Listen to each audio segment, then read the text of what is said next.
तो आज का हमारा एडिटोरियल है फ्लूइड बाउंड्रीज। इस एडिटोरियल में हम बात करने वाले हैं भारत के जो राज्य हैं उनके बीच कई बार सीमा विवाद देखने को मिलता है। यहाँ पर हम स्पेशली बात करेंगे कर्नाटक और महाराष्ट्र के संबंध में। तो कुल मिला के टाइटल का मतलब ये हुआ कि राज्यों के बीच में जो बाउंड्रीज़ हैं वे बाउंड्रीज़ जो हैं फ्लूइड होनी चाहिए। देखो, फ्लूइड का मतलब क्या होता है? द्रव, है ना, तरल। तो यहाँ पे कहने का मतलब है कि बाउंड्रीज इतनी सख्त नहीं होनी चाहिए, उनमें थोड़ा लचीलापन होना चाहिए, थोड़ी सी लीनियंसी हमें दिखानी चाहिए, है ना, सख्त नहीं होना चाहिए, वरना लड़ाई का कारण बन जाती है ये boundaries. Inter state disputes, inter state का मतलब हो गया राज्यों के बीच। तो राज्यों के बीच जो डिस्प्यूट्स हैं, जो विवाद हैं, उनका जो समाधान है, रेजोल्यूशन का मतलब होता है हल, समाधान। लाइस का मतलब होता है निहित होना। तो ये समाधान जो है निहित है इन अ पॉलिटिकल कल्चर, एक ऐसे राजनीतिक कल्चर में, यानी कि एक ऐसी राजनीतिक संस्कृति विकसित की जाए जो कि डाइवर्सिटी का सम्मान करती है, रेस्पेक्टफुल ऑफ डाइवर्सिटी। डाइवर्सिटी का मतलब है विविधता। तो कुल मिला के विविधता का सम्मान करने वाला पॉलिटिकल कल्चर जरूरी है इंटर स्टेट डिस्प्यूट्स के समाधान के लिए।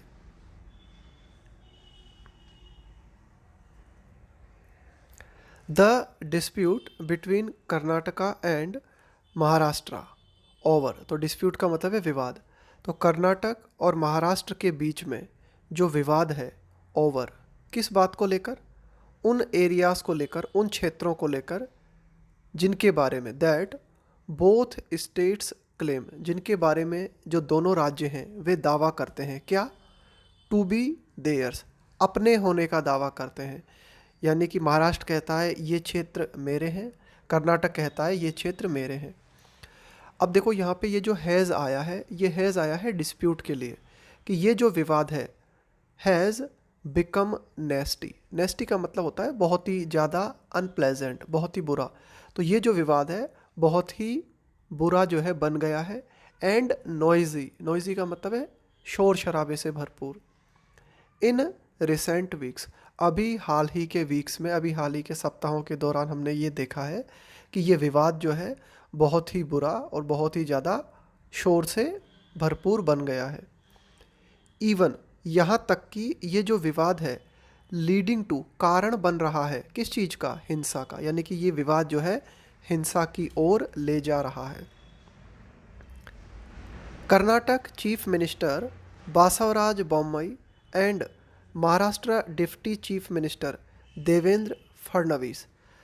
कर्नाटक के मुख्यमंत्री बासवराज बोम्मई और महाराष्ट्र के उप मुख्यमंत्री Devendra Fadnavis, both from the BJP, दोनों ही बीजेपी पार्टी से हैं। तो इन दोनों ने क्या किया है? Have crossed sword. देखो, क्रॉस स्वॉर्ड का मतलब होता है अपनी तलवारों को क्रॉस कर देना। इसका मतलब ये हुआ, क्रॉस स्वॉर्ड का मतलब है कि आर्ग्यूमेंट करना या फिर झगड़ना भी आप कह सकते हो। तो इन दोनों लोगों ने क्या किया है?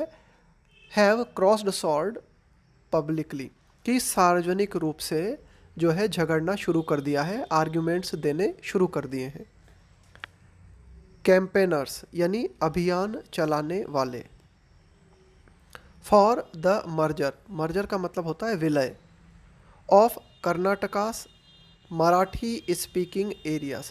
कर्नाटक में जो मराठी स्पीकिंग एरियाज हैं, यानी कि कर्नाटक में वे क्षेत्र जहां मराठी बोलने वाले लोग रहते हैं। तो इसके लिए कई लोग हैं जो कैंपेन चला रहे हैं, अभियान चला रहे हैं, ठीक है ना। वे चाहते हैं कि भाई कर्नाटक में वे क्षेत्र जहाँ मराठी बोली जाती है उनको महाराष्ट्र के साथ विलय कर दिया जाए, महाराष्ट्र के साथ मिला दिया जाए।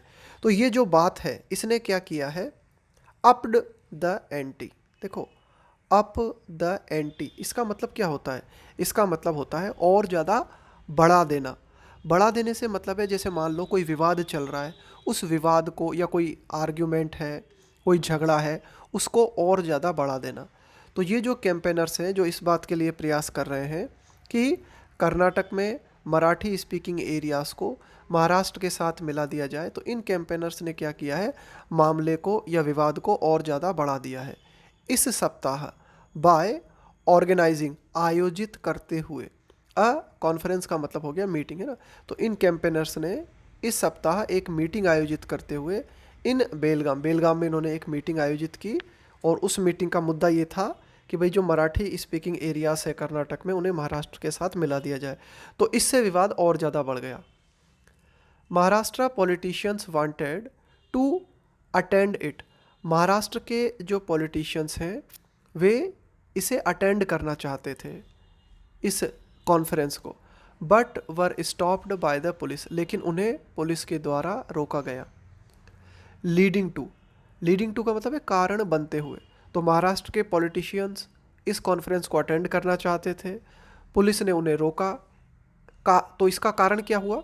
Leading to a flare up. देखो फ्लेयर अप का मतलब होता है और ज़्यादा भड़क जाना, जैसे आग की लपट होती है वो और ज़्यादा भड़क जाए। तो कुल मिला के सिचुएशन और ज़्यादा भड़क गई इससे। पॉसिबली संभवतया, एज इंटेंडेड, देखो इंटेंड का मतलब होता है इरादा, by the invitees and the organizers. देखो इन्वाइटी का मतलब होता है जिसे इन्वाइट किया गया है, जिसे बुलाया गया है, और कुल मिला के तो ये जो पूरा मामला भड़क गया, संभवतया ऐसा ही चाहते थे कौन? ये जो इन्वाइटीज थे और जो ऑर्गेनाइजर्स थे, उनका इरादा भी यही था शायद।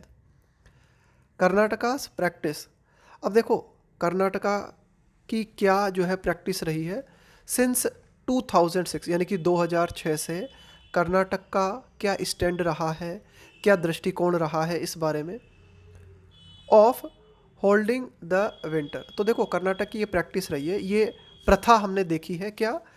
होल्ड का मतलब है आयोजित करना, the winter session of the assembly in Belgaum, कि कर्नाटक जो विंटर सेशन होता है विधानसभा का उसे बेलगाम में आयोजित करता है। कब से कर रहा है ये? 2006 से। तो ये जो प्रैक्टिस है इज़ इटसेल्फ एन असर्शन। देखो असर्ट करने का मतलब होता है कोई स्टेटमेंट है, कोई बात है, उसे मजबूती के साथ रखना।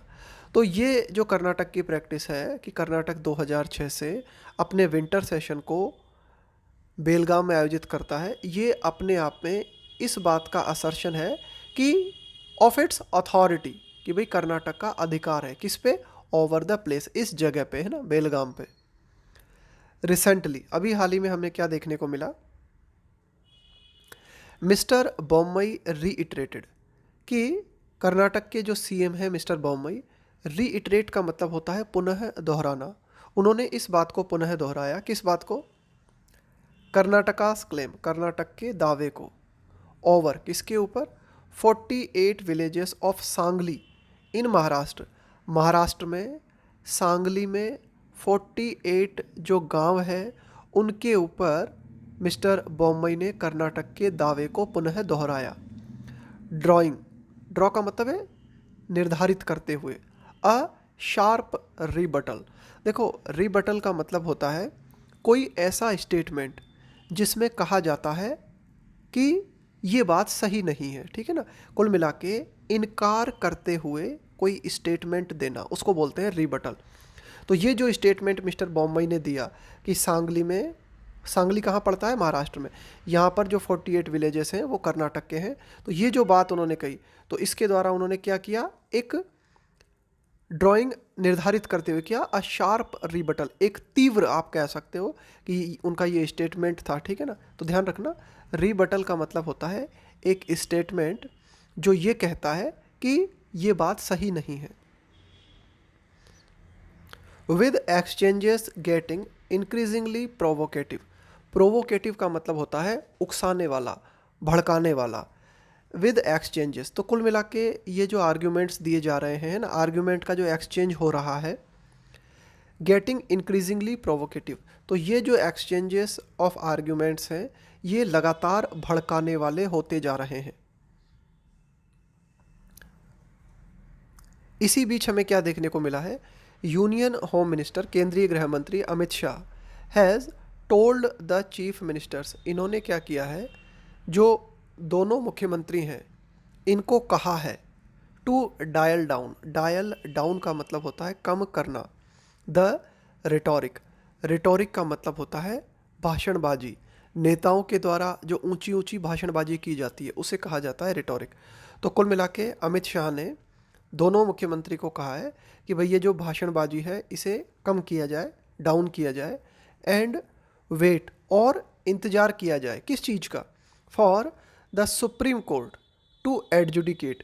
एडजुडिकेट का मतलब होता है अधिनिर्णयन, डिसाइड करना द मैटर, और इस बात के लिए इंतज़ार किया जाए कि सुप्रीम कोर्ट जो है इस मैटर को डिसाइड करे या इस संबंध में फैसला दे। The court is seized of the matter. देखो, सीज्ड ऑफ द मैटर इसका मतलब ये होता है कि कोर्ट जो है उसके पास ये अधिकार है कि वो इस मैटर के ऊपर विचार करे, but it can only do so much. लेकिन कोर्ट जो है वो उतना ही कर सकता है कितना, as the underlying factors. Underlying factors का मतलब है निहित कारक, दैट ओरिजिनेटेड, यानी कि वे कारण जो कि ओरिजिनेट हुए, जिनकी उत्पत्ति हुई, अलॉन्ग विथ का मतलब है के साथ में, the 1956 linguistic reorganisation of Indian states. 1956 में क्या किया गया, जो भी भारतीय राज्य हैं उनको पुनः संगठित किया गया भाषा के आधार पे। ध्यान रखना, करंट जीके का प्रश्न बनता है कि 1956 में जो इंडियन स्टेट्स हैं उन्हें भाषा के आधार पे रीऑर्गेनाइज किया गया। ठीक है, अब जो ये रीऑर्गेनाइजेशन किया गया इसमें जो निहित कारक थे, वे जो कारक हैं आर नॉट ईजिली एमेनेबल। देखो, एमेनेबल का मतलब होता है कि यू आर विलिंग, है ना भाई, आप जो है किसी चीज़ को स्वीकारने के लिए तैयार हो, है ना, किसी चीज़ को एक्सेप्ट करने के लिए तैयार हो। तो यहाँ पे कहने का मतलब है कि 1956 के linguistic reorganisation of Indian state के साथ कुछ कारक भी हमारे सामने आए, और ये जो कारक हैं ये कारण इस तरह के हैं कि ये कारक या ये जो कारण हैं ये इस तरह के हैं कि ये आसानी से टेक्निकल या लीगल सॉल्यूशंस के दायरे में नहीं आते। भाई देखो, कोई ऐसी बात है जो कि पूरी तरीके से टेक्निकल या लीगल सॉल्यूशन जिसका निकल सकता है वो तो कोर्ट निकाल दे, लेकिन कुछ बातें ही ऐसी हैं, कुछ कारण ही ऐसी हैं जो कि एमेनेबल नहीं है किन चीज़ों के, लीगल सॉल्यूशंस के, तो वहाँ दिक्कत हो जाती है ना, वहाँ आसानी से समाधान नहीं निकाला जा सकता। ठीक है, तो एमेनेबल का मतलब ध्यान में रखना कि अगर जैसे कहा जाए कि if you are amenable to something, इसका मतलब है कि आप विलिंग हो, आप इच्छुक हो उस चीज़ को करने के या उस चीज़ को स्वीकारने के। यहाँ पे हम ये कहना चाह रहे हैं कि ये कुछ अंडरलाइंग फैक्टर्स जो कि 1956 के रीऑर्गेनाइजेशन के साथ में अस्तित्व में आए, ये फैक्टर्स कुछ ऐसे हैं जो कि ईजिली लीगल सॉल्यूशंस और टेक्निकल सॉल्यूशंस को नहीं मानते, है ना। कार्विंग आउट का मतलब होता है निर्मित करना। पॉलिटिकल यूनिट्स का मतलब हो गया राजनीतिक इकाई, दैट नीटली मतलब स्पष्ट तरीके से। करस्पॉन्ड, करस्पॉन्ड का मतलब होता है मैच खाना, ठीक है ना। With various linguistic groups, various का मतलब हो गया कई, लिंग्विस्टिक ग्रुप का मतलब हो गया भाषाई समूह। अब देखो यहाँ पे कहा गया है कि पॉलिटिकल यूनिट्स को कार्व आउट करना, यानी कि राजनीतिक इकाई निर्मित करना, ऐसी राजनीतिक इकाई जो कि स्पष्ट रूप से करस्पॉन्ड करती है, मैच खाती है। क्या? जो भारत में विभिन्न भाषाई समूह हैं उनको मैच करती हुई political units banana is impossible in India. ये लगभग भारत में असंभव है। देखो, भारत में हर क्षेत्र में आपको हर तरह के लोग मिल जाएंगे। अब जैसे महाराष्ट्र है, तो महाराष्ट्र में आप ये नहीं कह सकते कि सिर्फ मराठी बोलने वाले लोग हैं, वहाँ आपको कन्नड़ बोलने वाले भी मिल जाएंगे। इसी तरह से अन्य राज्यों की बात करें, कहने का मतलब ये है कि भारत में विविधता बहुत ही ज़्यादा है। तो अगर आप भाषा के आधार पे क्लियर कट राजनीतिक इकाई बनाना चाहते हो तो ये लगभग एक असंभव काम है। एज अ रिजल्ट, परिणाम स्वरूप, almost all states have linguistic minorities, लगभग सभी राज्यों में भाषाई अल्पसंख्यक लोग पाए जाते हैं।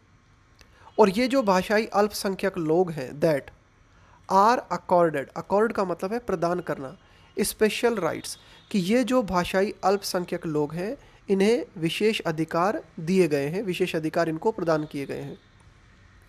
द महाराष्ट्र कर्नाटका रो, यहाँ पे रो का मतलब है अ फाइट, है ना, एक तरह की फाइट या एक तरह का argument.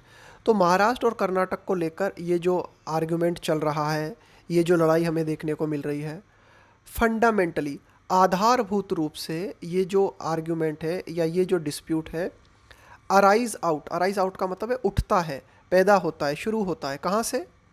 Of a lake of appreciation of that reality. Appreciate करने का मतलब होता है कि भाई आप किसी चीज़ की तारीफ करते हो, है ना, ऑफ दैट रियलिटी, कि जब हम इस वास्तविकता को नहीं समझ पाते, कौन सी वास्तविकता? कि भारत विविधता का देश है और यहाँ पे कई भाषाई समूह पाए जाते हैं। तो जब हम इस विविधता को अप्रिशिएट नहीं कर पाते तो वहाँ से विवाद जो है शुरू होता है। और महाराष्ट्र कर्नाटक का ये जो रो है फंडामेंटली ये भी यहीं से शुरू होता है। 1957 में क्या हमें देखने को मिला था? महाराष्ट्र क्लेम्ड, महाराष्ट्र ने दावा किया था किस चीज़ का? 814 villages and the 3 urban settlements, का मतलब है बस्तियाँ, ऑफ बेलागावी, कारवाड़ एंड निप्पाणी इन कर्नाटका। कर्नाटक में बेलगावी, देखो 3 तो शहरी बस्तियाँ, बेलगावी, कारवाड़ और निप्पाणी, इसके अलावा 814 विलेज जो हैं इनके ऊपर महाराष्ट्र ने दावा किया था 1957 में कि भाई ये हमारे क्षेत्र में आते हैं। कर्नाटका नॉट ओनली रिबफ्ड महाराष्ट्रस क्लेम, तो ये जो महाराष्ट्र ने दावा किया था इस दावे को न केवल कर्नाटक ने रिबफ किया, रिबफ करने का मतलब होता है कि फटकार लगाते हुए खारिज कर देना, कि न केवल कर्नाटक ने महाराष्ट्र के इस दावे को फटकार लगाते हुए खारिज किया, बट ऑल्सो, लेकिन साथ ही साथ कर्नाटक ने क्या किया? बिगन, शुरुआत कर देना, to claim areas in Kolhapur, Sholapur and Sangli districts in Maharashtra. बल्कि कर्नाटक ने क्या किया? महाराष्ट्र में ये जो क्षेत्र हैं कोल्हापुर, शोलापुर और सांगली डिस्ट्रिक्ट के जो कुछ क्षेत्र हैं इन पर कर्नाटक ने अपना दावा करना शुरू कर दिया। एल्सवेयर, एल्सवेयर का मतलब है अन्य जगहों की अगर हम बात करें, Maharashtra and Telangana are caught in a dispute, caught in a dispute का मतलब है कि भाई विवाद में फंस जाना, अक्रॉस देयर बॉर्डर, अक्रॉस का मतलब है आर पार, है ना। अगर अन्य क्षेत्रों की हम बात करें तो महाराष्ट्र और तेलंगाना है, ये भी एक विवाद में फंसे हुए हैं, यानी कि यहाँ पर भी हमें क्या देखने को मिलता है? सीमा विवाद देखने को मिलता है महाराष्ट्र और तेलंगाना के बीच। किन जगहों पर? इन चंद्रपुर एंड आसिफाबाद डिस्ट्रिक्ट्स, है ना, रेस्पेक्टिवली, खास करके चंद्रपुर और आसिफाबाद डिस्ट्रिक्ट्स में। रिपोर्ट्स ऑफ पॉपुलेशंस की इस तरह की रिपोर्ट्स हैं कि जनसंख्या वांटिंग, जो कि चाह रही है, to have their places shift, कि उनकी जगह को बदल दिया जाए, from one state to another, है ना, कि भाई एक राज्य से दूसरे राज्य में उन्हें परिवर्तित कर दिया जाए। हैव इमर्ज, इमर्ज का मतलब होता है उभर के सामने आना, इन रिसेंट वीक्स, कि अभी हाल ही के सप्ताहों के दौरान ये बातें उभर के सामने आई हैं कि इस तरह की रिपोर्ट्स देखने को मिली हैं कि पॉपुलेशंस जो है वो क्या चाह रही हैं कि भाई उनकी जगह को एक राज्य से दूसरे राज्य में बदल दिया जाए। जैसे कर्नाटक में कुछ ऐसे क्षेत्र हैं जो कि ज़्यादा वहाँ पे मराठी बोली जाती है, तो वो जनसंख्या चाह रही है कि भाई हमें महाराष्ट्र में इंक्लूड कर दिया जाए। इन द नॉर्थ ईस्ट, उत्तरी पूर्वी क्षेत्र की अगर हम बात करें, सम बाउंड्री डिस्प्यूट्स, कि कुछ जो सीमा विवाद हैं बिटवीन स्टेट्स, राज्यों के बीच, हैव कॉस्ट लाइफ। देखो कॉस्ट लाइफ का मतलब है जान देकर कीमत चुकाना। तो कुल मिला के उत्तरी पूर्वी क्षेत्रों में जो सीमा विवाद हैं, इन सीमा विवादों के चक्कर में हमें इन सीमा विवादों की कीमत कई जान दे के हमें चुकानी पड़ी है, यानी कि इन सीमा विवादों में कई लोगों की जान गई है। इट इज़ वाइज, ये बुद्धिमत्तापूर्ण है, to differ to the court's decision. देखो डिफ़र का मतलब होता है स्थगित कर देना, किसी चीज़ को थोड़ी देर के लिए टाल देना। To the court's decision on any dispute, कि किसी भी तरह का अगर विवाद है तो उस विवाद को कोर्ट के डिसीजन आने तक स्थगित किया जाए। बट लेकिन हार्मनी, हार्मनी का मतलब होता है मेल जोल, सद्भावना, सामंजस्य, but friendly relations, but harmony can be achieved. लेकिन जो मेलजोल है या सामंजस्यतापूर्ण भावना है, इसको पाया जा सकता है ओनली थ्रू, सिर्फ इस माध्यम से, एम्ब्रेस, एम्ब्रेस का मतलब है किसी चीज़ को अपनाना, एंड प्रोमोटिंग का मतलब है प्रचार प्रसार करना, अ पॉलिटिकल कल्चर। लेकिन अगर हम शांतिपूर्ण माहौल चाहते हैं तो उसे पाया जा सकता है किस चीज़ के माध्यम से, कि हम इस चीज़ को अपनाएं और इस चीज़ को प्रमोट करें। किस चीज़ को? एक ऐसी राजनीतिक संस्कृति विकसित करें that is respectful of diversity, जो कि विविधता का सम्मान करती है। दैट, अब यहाँ पे ये दैट आया है डाइवर्सिटी के लिए, that can not be neatly demarcated. देखो, डिमार्केशन का मतलब होता है सीमा का निर्धारण करना, कि भारत की जो डाइवर्सिटी है ना, उसका स्पष्ट तरीके से सीमा निर्धारण नहीं किया जा सकता। Fluid political and cultural boundaries, तो फ्लूइड का मतलब हुआ कि सख्त नहीं हो, जो चीज़ है ना, जो बहुत ही लचीली हो, जो तरल अवस्था में हो। Fluid political and cultural boundaries criss cross the landscape of India. Landscape का मतलब हो गया परिदृश्य। क्रिस क्रॉस का मतलब होता है कई जगह पे क्रॉस करना, कई जगह पे काटना। अब यहाँ पे ये मतलब हुआ कि भारत में अगर हम बात करें तो जो पॉलिटिकल बाउंड्रीज हैं और जो कल्चरल बाउंड्रीज हैं, वो कई जगह आपस में एक दूसरे को क्रॉस करती हैं। यानी कि भारत में बिल्कुल स्पष्ट तरीके से आप कल्चरल बाउंड्रीज या पॉलिटिकल बाउंड्रीज निर्धारित नहीं कर सकते। हमें एक क्रिस क्रॉस देखने को मिलता है, भारत में ऐसा परिदृश्य देखने को मिलता है जहाँ कई जगह कई तरह का कल्चर और कई तरह का कल्चर हमें देखने को मिलता है। If new fires are lit, देखो लिट का मतलब होता है जलाना, कि अगर नई आग लगाई जाती हैं, थ्रू का मतलब है के माध्यम से, डिवाइसिव पॉलिटिक्स, कि अगर विभाजनकारी राजनीति के माध्यम से नई आग भड़काई जाती है, नई आग लगाई जाती है, तो जो हमारी न्यायपालिका है वो भी कुछ नहीं कर सकती। फिर तो the judiciary can do very little. देखो वेरी लिटिल मतलब न के बराबर, कि अगर हम जो है समझदारी नहीं दिखाते और विभाजनकारी राजनीति के माध्यम से भड़काने का काम करते हैं, लोगों में आग लगाने का काम करते हैं, तो फिर जो जुडिशरी है वो भी न के बराबर ही कर सकती है। और अगर ऐसा होता है तो that will be a double engine failure. देखो डबल इंजन का मतलब क्या है यहाँ पे, कि केंद्र में भी बीजेपी की सरकार होना और राज्य में भी बीजेपी की सरकार होना, इसको क्या कहेंगे? डबल इंजन की सरकार। तो कुल मिला के अगर मुद्दा नहीं सुलझ पाता और मामला और भड़क जाता है, तो इसका मतलब ये होगा कि डबल इंजन जो है वो हमारा फेल हो जाएगा। अब देखो यहाँ पे मामला क्या है कि केंद्र में भी बीजेपी की सरकार है, महाराष्ट्र में भी बीजेपी की सरकार है और कर्नाटक में भी बीजेपी की सरकार है। तो कुल मिला के अगर इस मुद्दे को बुद्धिमत्तापूर्ण नहीं सुलझाया जाता, तो इसके माध्यम से क्या होगा कि ये जो डबल इंजन है वो फेल हो जाएगा।